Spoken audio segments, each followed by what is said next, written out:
अस्सलाम वालेकुम वरहमतुल्लाहि वबरकातु। या जल জালালি ওয়াল ইকরাম, ডেলি কায়সার নিউজ থেকে আমি শাহজাদা কায়সার। আজকের বিষয় প্রকৃতি ও জীবন। এই যে এই যে প্রকৃতিতে এই শীতের আগে এখন আজকে হলো আপনার 29শে আশ্বিন, মঙ্গলবার, 14ই অক্টোবর 2020-25, 21শে জমাদিউল আখিরা। এই পবিত্র সুন্দর দিনে এই যে প্রকৃতিতে কি আমরা যেখানে আসি সেখানে অনাবিল আনন্দ, পশু পাখি, ব্যাঙ, কীট পতঙ্গ, ব্যাঙ ডাকছে, দারুণ সুন্দর লাগছে।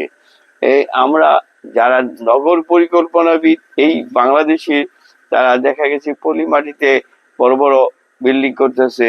এগুলো বিল্ডিং কোড কতদূর মানতেছে আমরা জানি না, তবে আমার সন্দিহান। এই কারণ এই দেশের মানুষরা মানে টাকা দিলে সব উল্টা পাল্টা করে ফলাইতে পারে।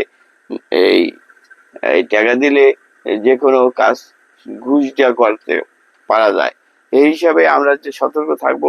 কারণ আমি আগে একটা ভিডিওতে বলেছিলাম ভূমিকম্প পূর্বাভাস। কারণ ভূমিকম্প, ছোট ছোট ভূমিকম্প হচ্ছে, বড় ভূমিকম্প হলে ঢাকা শহরে অনেক জায়গা আমি ধসিয়ে যাবো, ভয়াবহ আকার ধারণ করবো। অতএব বারবার বলবো, ইনশাল্লাহ সরকার যেন এইগুলো সতর্ক করে এই রাস্তাঘাট, গাছ, জলাশয় রাখে, তাহলে সেই জায়গা মানুষের বসবাসের যোগ্য। সারা পৃথিবীতে উন্নত বিশ্বে দেখা গেছে তাদের বসবাসের জায়গাগুলা স্বাস্থ্য সম্পন্ন, আবহাওয়া ভালো, রাস্তাঘাট ভালো, শব্দ দূষণ এই আমি চাই। আপনারা তৃতীয় প্রজন্ম যারা আছেন তাদের এই ব্যাপারে আওয়াজ তুলতে হবে। উঁচু উঁচু বিল্ডিং একরকম হতে হবে, আর প্রশস্ত রাস্তা হতে হবে, বন থাকতে হবে, জলাশয় থাকতে হবে।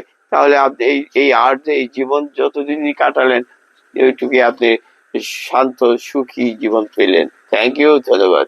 ইয়া জালালি ওয়াল ইকরাম।